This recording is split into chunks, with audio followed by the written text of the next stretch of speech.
The woman was mid-sentence when Dr. Phil raised his hand, not a gentle gesture, a command. Stop. Everyone, stop. The studio, filled with the hum of cameras and the soft rustle of 300 audience members, went completely silent. Producers froze behind their monitors. Camera operators didn't move. Even the woman who had been trembling as she spoke stopped breathing for a moment, because what she had just said wasn't just a confession. It was the kind of truth that changes everything. Dr. Phil's eyes never left her face. His expression wasn't one of judgment. It was something deeper. Recognition. He had seen this kind of pain before, the kind that hides for decades, buried under family dinners and birthday cards and a careful performance of normalcy. But when it finally surfaces, it doesn't come out quietly. It comes out like this, in front of cameras, in front of strangers, in front of a man who had spent 30 years learning how to hold space for the unspeakable. He walked toward her slowly, deliberately. The woman's hands were gripping a worn manila envelope so tightly her knuckles had gone white. Inside that envelope was everything. Photographs, letters, documents that proved her late mother had lived an entire life no one in the family knew about. Not her father, not her siblings, and certainly not her, until 3 weeks ago, when she found the box in the attic. Subscribe and leave a comment because the most powerful part of this story is still ahead. But to understand how we got to this moment, we have to go back to the day Sarah Bennett thought she was just cleaning out her childhood home. It was a Tuesday morning. Sarah had driven 4 hours from her apartment in Denver to the small house in Nebraska where she grew up. Her mother, Patricia, had passed away 2 months earlier after a brief battle with cancer. The funeral had been small, quiet, the way her mother would have wanted. Sarah's father had died 10 years prior, and her 2 brothers lived out of state, so the task of sorting through decades of belongings fell to her. She didn't expect to find anything unusual. Her mother had been a predictable woman, a retired school teacher, a devout churchgoer, a woman who baked pies for the neighbor and never missed a PTA meeting. Patricia Bennett was the kind of mother people wrote greeting cards about. Steady, reliable, safe. The attic was dusty and hot. Sarah pulled down boxes labeled Christmas decorations and old textbooks. Then she saw it. A box shoved far into the corner, unlabeled, sealed with packing tape that had yellowed with age. Something about it felt different. She pulled it toward her and opened it. Inside were photographs, dozens of them, but not the kind Sarah recognized. These weren't pictures of family vacations or school recitals. These were images of her mother, young and vibrant, standing in places Sarah had never heard her mention. Nightclubs, beaches, cities. And in almost every photo there was a man, not Sarah's father, a different man. Handsome, smiling, his arm around Patricia's waist. Sarah's hands began to shake. Beneath the photographs were letters, love letters, written in her mother's handwriting, addressed to someone named M. The letters spoke of a passionate relationship, of plans to run away together, of a life Patricia had dreamed of living, but never did. And at the bottom of the box, there was a birth certificate, a child's birth certificate, a name Sarah didn't recognize, a date that suggested this child would now be in their 40s. Sarah sat on the attic floor for 2 hours, reading every letter, studying every photograph. By the time she closed the box, her entire understanding of her mother had collapsed. The woman she thought she knew had been a fiction, a carefully maintained illusion. And now, with her mother gone, Sarah had no way to ask why. No way to understand, no way to reconcile the gentle, predictable woman who raised her with the passionate, secretive woman in these letters. That's when she called Dr. Phil's show. Dr. Phil paused mid-sentence. The studio went completely silent. When Sarah walked onto the Dr. Phil stage 3 weeks later, she looked like someone who hadn't slept in days. Dark circles under her eyes, shoulders hunched. The envelope clutched against her chest like a shield. Dr. Phil greeted her with warmth, but his eyes were already reading her. He could see the weight she was carrying, the kind of weight that doesn't come from grief alone. It comes from betrayal, from the shattering of trust, from the realization that the person you thought you knew best in the world was in some fundamental way a stranger. They sat down. The audience was quiet, sensing this wasn't going to be a typical episode. Dr. Phil didn't waste time with pleasantries. "Sarah, tell me what you found." She began slowly, her voice barely above a whisper. She described the attic, the box, the photographs. As she spoke, images appeared on the studio monitors. The audience gasped softly. There was Patricia, young and radiant, in a photograph taken at a jazz club in New Orleans. Another showed her on a beach, laughing, her hair wild in the wind.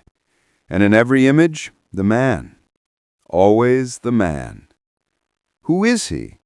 Dr. Phil asked gently.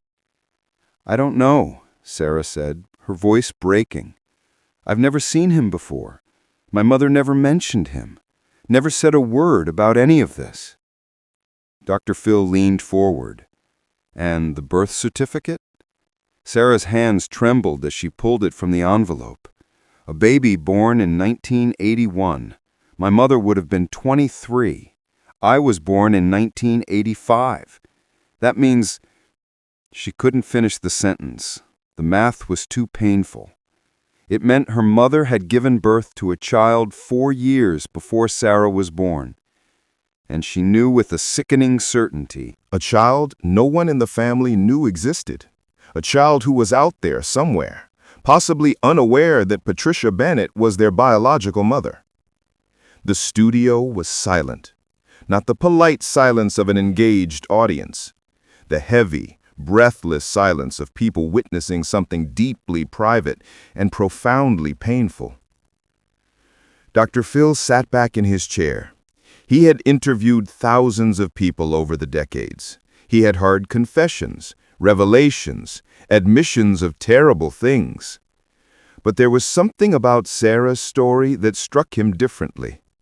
This wasn't about a mistake someone made. It was about an entire hidden life, a parallel existence that had run alongside the one Sarah knew, invisible and unspoken for more than 40 years. "Sarah," Dr. Phil said, his voice low and steady, "I need to ask you something, and I need you to really think about it before you answer. Do you want to find this person?" Sarah looked up at him, tears streaming down her face. "I don't know. Part of me wants to know the truth. Part of me is terrified of what I'll find. What if they don't know about my mother? What if this destroys their life the way it's destroyed mine?" Dr. Phil nodded slowly. "And what about your brothers? Have you told them?" "No." Sarah's voice was firm. "I haven't told anyone, just you, just this show, because I don't know what to do. I don't know if I should tell them. I don't know if I should try to find this person. I don't know if I should just put the box back in the attic and pretend I never saw it." Off camera, Dr. Phil made a choice no producer expected. Dr. Phil stood up. The audience shifted in their seats, sensing a change in energy. He walked over to the edge of the stage and gestured toward the production area. "Hold on. Stop the cameras for a second." The crew exchanged glances. Dr. Phil didn't stop production, not unless something was truly urgent. But he raised his hand again, more insistently this time. "I mean it. Stop." The red recording lights blinked off. The audience murmured softly. Sarah looked confused, her eyes following Dr. Phil as he walked backstage. For nearly 3 minutes, the studio was in a strange limbo. Producers whispered into headsets. The audience waited. Sarah sat alone on the stage, clutching the envelope, wondering if she had said something wrong. Then Dr. Phil returned, but he wasn't alone. He was accompanied by a woman in her late 50s, someone the audience didn't recognize. She carried a folder. Dr. Phil gestured for her to approach the stage. "Sarah, this is Dr. Linda Morrison. She's a forensic genealogist. She specializes in cases like yours, cases where family secrets are uncovered through documents and DNA. I asked her to be here today because I had a feeling you were going to need more than just advice. Sarah stared at the woman, then back at Dr. Phil. I don't understand. Dr. Phil sat back down beside her. Sarah, you came here because you needed help making sense of what you found. But I think what you really need is the truth, not speculation, not guesses, the actual truth. And the only way to get that is to find the person named on that birth certificate. Sarah's breath caught in her throat. But I don't even know where to start. Dr. Morrison stepped forward. That's what I do. With your permission, I can take the information you have, the name, the birth date, the location, and I can begin a search. It might take time. It might lead nowhere, but it's a starting point. The studio was utterly silent. Sarah looked down at the envelope in her lap. Inside was everything: the photographs, the letters, the birth certificate, the proof that her mother's life had been far more complicated than anyone knew. And now she was being offered a chance to uncover the rest of it, to find the sibling she never knew she had, to piece together the story her mother had taken to the grave. She looked up at Dr. Phil, her eyes filled with fear and hope in equal measure. What if I don't like what I find? Dr. Phil's expression softened. Sarah, you've already found the hardest part. You know your mother had secrets. You know there's a person out there who shares your blood. The question isn't whether you'll like what you find. The question is whether you can live with not knowing. Sarah closed her eyes. A single tear rolled down her cheek. Then slowly, she nodded. Okay, I want to know. But what happened next is something no one in the room or watching at home saw coming. Dr. Morrison opened her folder and pulled out a single sheet of paper. Sarah, before you agreed to appear on this show, our team did some preliminary research. We wanted to understand the scope of what you were dealing with, and in that process we found something. Sarah's face went pale. What do you mean? Dr. Morrison glanced at Dr. Phil, who nodded for her to continue. We found the person named on that birth certificate, and they've agreed to be here today. The audience gasped collectively. Sarah's mouth fell open. What? They're here now? Dr. Phil leaned forward, his voice gentle but firm. Sarah, I need you to understand something. This person didn't know about your mother either. They were adopted as an infant. They've spent their entire life wondering about their biological parents. When we reached out to them and explained the situation, they wanted to meet you, but only if you were ready. Sarah couldn't speak. Her hands were shaking so violently she nearly dropped the envelope. Dr. Phil reached over and steadied her. You don't have to do this right now. You can walk away. You can take time to process. But if you want to meet them, they're backstage, waiting. The studio held its breath. 300 people, silent as stone, watching a woman make the most difficult decision of her life. Sarah looked down at the envelope again, at the photographs of her mother, young and full of life, at the letters written in a hand she recognized, but a voice she never truly knew. And she realized something. Her mother had kept this secret for a reason. Maybe it was shame. Maybe it was fear. Maybe it was love. But whatever the reason, Sarah now had a choice her mother never gave her. A choice to know. A choice to connect. A choice to step into the truth, no matter how painful. She took a deep breath and looked up at Dr. Phil. I'm ready. Dr. Phil stood and extended his hand to help her up. Together, they walked toward the side of the stage. The audience watched in silence. The cameras, now back on, captured every step. And then, from backstage, a figure emerged. A woman, mid-40s, brunette hair, similar build to Sarah. She walked slowly onto the stage, her eyes locked on Sarah's face, and Sarah saw it immediately. The resemblance, the same nose, the same jawline, the same eyes, her mother's eyes. The two women stood facing each other for a long moment. Neither spoke, neither moved. The weight of 40 years of silence hung between them. And then, almost simultaneously, they both broke.